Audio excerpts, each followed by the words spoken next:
नाव तुमचं? राऊत सूरज महावीर त्यासाठी उपोषणाला बसलाय. हे कंत्राटी भरतीसाठी मी मुख्यमंत्री युवा कार्य प्रशिक्षण योजनेअंतर्गत ग्रामीण पाणी पुरवठा उपविभाग कळंब येथे प्रशिक्षणार्थी म्हणून कार्यरत होतो आणि माझ्यासोबत सर्व विभागात आणि उपविभागात सर्व प्रशिक्षणार्थी कार्यरत होते.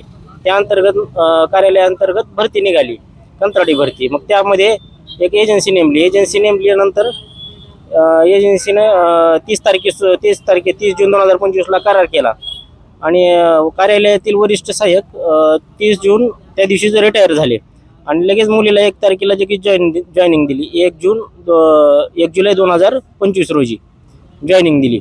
मग सर्व प्रशिक्षणाला घेतलं आणि मला डावललं तिथून आणि मी याची माहिती RTI मध्ये मागितली तर सर्व खोटी माहिती दिलेली आहे.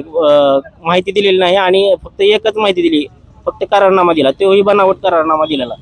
त्यात एजन्सीचा कुठेही उल्लेख नाही ना, काही नाही. सही मागणी काय आहे मग तुमची मागणी? मागणी काय, जे दोषी आहेत त्यांच्यावर कारवाई करावी व त्या मुलीची नियुक्ती रद्द करावी. ते वरिष्ठ सहाय्यक आहे त्यांचे पेन्शनचे लाभ बंद करावे आणि म्हणजे चालू प्रशिक्षणार्थी होतो आणि मला डावलून तिथं त्या मुलीला घेतलं. त्या मुलीची नियुक्ती रद्द करावी, त्या ठिकाणी माझी नियुक्ती करावी.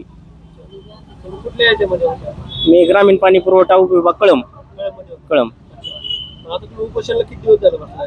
त्याला लाक्षणिक आजच्या दिवस उपोषण आहे 10 ते 5. 6 ते 12. आजच्या दिवसात आहे. अच्छा. आता तुम्ही सध्या तिथे पोस्टवर आहेत का कामाला? आता सध्या नाही मी तिथं. आता तुम्हाला तिथून डावलं नेमकं कशामुळे डावलं तुम्हाला? ते वरिष्ठ सहायकाची मुलगी असल्या कारणानं. त्यामुळे डावलं. तुम्ही या बॅनरवर काय लिहिलंय?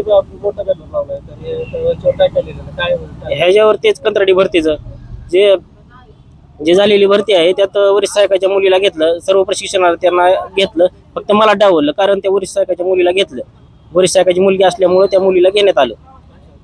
बरं. तुमची मागणी नाही पूर्ण झाली तर पुन्हा पाऊल काय असणार? पुढील दिशा? मी आमरण उपोषण आणि कोर्टाचे फौजदारी गुन्हा नोंद करून कोर्टात जाण्याची तयारी चालू आहे. तुमचं एकदा नाव सांगा पूर्ण. सूरज महावीर राऊत, राहणार हासेगावशी, तालुका कळंब, जिल्हा धाराशिव.